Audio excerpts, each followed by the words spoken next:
Kemudian apa? Yang kelima adalah adamu istiqbalul qiblah au istidbaruhu. Ini penting sekali bagi orang-orang yang mau bikin rumah. Kenapa? Dikarenakan apa? Kalau pup atau pipis itu tidak boleh menghadap kiblat atau istidbaruhu atau membelakanginya. Kita ambil contoh, kalau kita pup ini kiblat, maka ini tidak boleh. Ini bagaimana Ustadz? Kalau kita mau bangun rumah, nggak cocok modelnya, mending nggak cocok daripada kita kesulitan. Kenapa? Kita selalu menghadap kiblat. Mending desainnya diubah-ubah dikit, kalau mau bangun kan bisa. Tetapi bagaimana Ustadz? Rumah saya sudah jadi. Ini kalau kita lihat ternyata WC saya ngadep kiblat atau menghadap timur. Maknanya saya istidbar. Istidbar itu membelakangi kiblat. Ini ada cara. Sebelum kita punya rezeki, kita renov itu toilet kita. Caranya bagaimana? Kalau kita pup, nah seandainya sana kiblat, kita miring sedikit. Ini maknanya kita nggak ngadep kiblat. Kita juga nggak membelakangi kiblat. Nggak menghadap kiblat harus 90 derajat begini. Enggak. Maknanya kalau ini menghadap kiblat, kita boleh dong menghadap gini. Ya sudah, memang tidak nyaman, tetapi kita tidak mukhalifu sunnah, tidak menyalahi aturan-aturan sunnah, begitu ya. Jadi kita tidak boleh istiqbalul qiblah wa istidbaruhu. Kalau kita pup ataupun pipis, maka kita tidak boleh menghadap kiblat ataupun membelakanginya. Lalu apa yang keenam? Nah ini al-istitarah wal ba'uda 'anin nas. Kalau kita pup, kalau kita kencing, kalau ini mengatakan halus istitarah, harus tertutup. Maknanya kalau ada orang punya toilet, mohon maaf sekali, toiletnya nggak ada pintunya, maka ini diusahakan pakai tutup apalah. Walaupun yang di rumah kan ini saudara semua, ini istri saya, ini anak saya, maka budayakan mengikuti apa yang diajarkan oleh Rasulullah, sehingga apapun itu jangan sampai ada mertua lewat begitu, sampean pup karena nggak ada istitaroh. Ini saya lihat beberapa tempat, saya itu pernah numpang pipis di salah satu daerah di sana begitu ya, di daerah Malang. Itu kalau saya lihat, itu bagaimana? Saya mohon izin karena nggak ada tutupnya, maka dapurnya seluruhnya saya kunci, baru saya bisa pup. Sebab apa? Ya nggak nyaman. Walaupun itu siapapun, entah sama-sama laki-laki, entah sama perempuan, bukan itu masalahnya, tetapi sunnahnya untuk menutupi kalau kita pup ataupun pipis. Ternyata bukan hanya menutupi wal ba'uda 'anin nas. Kita harus menjauh dari manusia. Makanya kalau zaman dulu, kalau belum ada WC ataupun toilet, mohon maaf ini, orang kalau di kampung saya itu bikin namanya jumbleng. Maka jumblengnya itu biasanya jauh itu dari rumah kita, sehingga memang sunnahnya jauh. Nah ini kalau malam itu kan ngeri ya, kita udah datang ke jumbleng. Jumbleng itu ada lubang, kita ada kayu, kita pupnya di situ.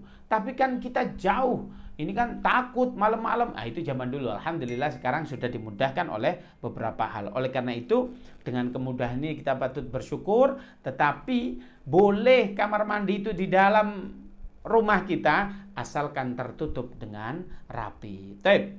Lalu apa yang ketujuh? Yang ketujuh adalah adamul qada'il hajah fi ma'in rakid au mahabbatir ruh awil jahr. Jadi sini di poin ketujuh ini ada 3 hal yang dilarang oleh baginda Nabi Muhammad SAW. Apa?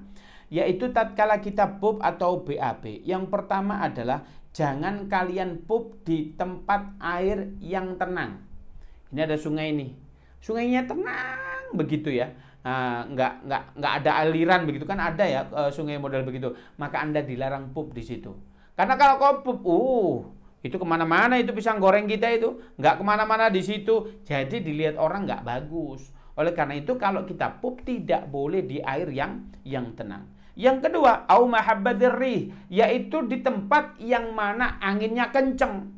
Ini contoh ini, kalau ada yang kencing, anginnya kencang, ini kan bisa kemana-mana itu airnya. Bisa bleber-bleber itu, bisa nyiprat kalau ada teman kita.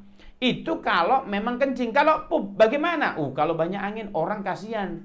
Di sana udah jauh, tapi dia kena baunya. Ini nggak boleh. Islam begitu luar biasa. Sampai pup ada angin tidak diperkenankan. Apa yang selanjutnya di poin ke-7 juga, awil jahr. Jahr itu sama dengan khufra. Khufra itu apa? Yaitu khufra itu adalah lubang. Maknanya lubang ini bukan lubang buatan seperti WC kita. Itu emang sengaja dipakai kita untuk pup. Tetapi kalau kita tatkala kita berjalan mungkin di padang pasir ataupun di hutan, ada lubang-lubang itu, maka itu kita tidak diperkenankan. Sebab kenapa? Di dalam hadis setan itu ada di beberapa tempat. Sukanya di beberapa tempat. Yang pertama lubang. Jadi kalau ada lubang, ini setan tempatnya di situ. Di tempat yang kotor, yang kedua. Yang ketiga di pohon yang besar. Yang keempat ada di tempat air. Maka ini jangan. Kalau kita lihat tempat ini adalah tempat lubang. Makanya kalau ibu-ibu tatkala di rumah membuang air panas di wastafel, maka air panasnya itu jangan langsung dibuang, tapi air yang dingin dinyalakan dulu. Tujuannya apa? Di dalamnya ada makhluk Allah namanya jin. Barangkali dia kepanasan atau apa? Jangan.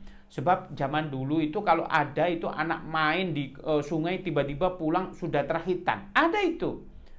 Ada orang yang main seluruh pulang-pulang, mohon maaf ini, mulutnya ini apa? Mencur begitu ya kalau bahasa Jawa. Apa ini bahasa apa Mbak Admin ini kita? Nah, beginilah kurang baik gitu. Itu ada. Nah, mungkin Mbak Adminnya terlalu zilenial sehingga tidak paham fenomena-fenomena. Padahal dulu ada begitu ya. Maka kalau kita pup ataupun pipis, yang pertama dilarang di air yang tenang. Yang kedua, di mana ada angin yang sangat kencang tidak boleh. Nah, yang ketiga adalah di mana ada lubang, itu juga tidak diperkenankan. Selanjutnya adalah yang kedelapan, alla yaqdi hajatahu fi mutahaddas an-nasi au tarakuhum. Maka kalau poin yang ke-8 adalah jangan sampai kita pup tapi ngomong sama orang lain. Kita ambil contoh, kita kencing.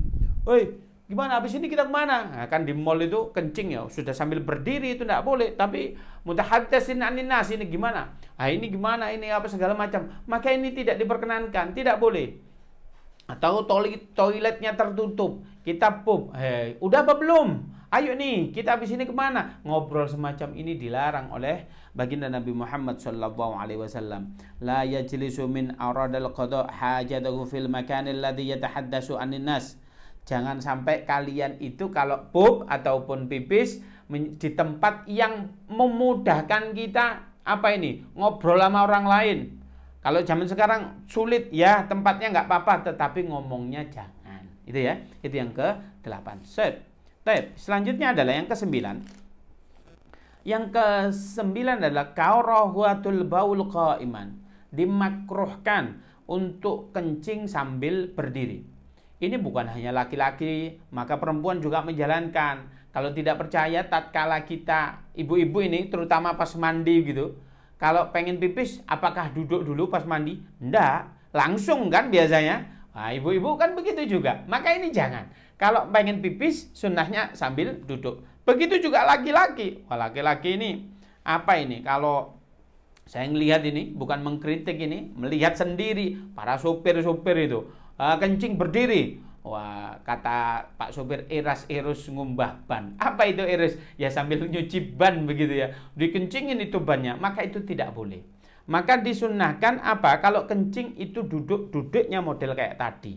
Oleh karena itu kalau kencing maka jangan berdiri. Bagaimana kalau darurat? Kalau sesuatu yang emergensi diperbolehkan. Contoh, sakit. Memang udah kebelet banget ini. Toiletnya full, nggak ada itu antrinya panjang. Tapi tempat satu-satunya boleh kencing tapi sambil berdiri nggak apa-apa. Daripada nahan kita ginjal kita sakit, maka diperbolehkan sesuatu yang emergency. Tetapi pada dasarnya kencing sambil berdiri maka itu makruh. Ustadz, hanya makruh saja. Antum tahu makna makruh itu? Makruh itu adalah sesuatu yang tidak disukai oleh Allah Subhanahu wa taala. Bayangkan kalau kita beramal tapi Allah nggak seneng.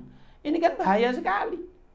Contoh, saya nggak suka HP-an, istri saya nggak suka sama saya. Ya saya harus dong menghilangkan perbuatan aktivitas saya yang buruk, main game aja. Istri saya nggak seneng, ya sudah saya kurangi. Contoh, kita melakukan kencing sambil berdiri, Allah nggak seneng. Loh kok kita masih melanggar? Ya jangan toh. Oke. Itu yang ke-9. Adapun yang ke-10, adamul kalam isna qada'il hajah. Kalau tadi berbicara dengan orang lain. Kalau ini tidak boleh kita berbicara. Maknanya berbicara itu bagaimana? Satu, prakteknya. Kalau kita di dalam kamar mandi, itu biasanya kita suka nyanyi.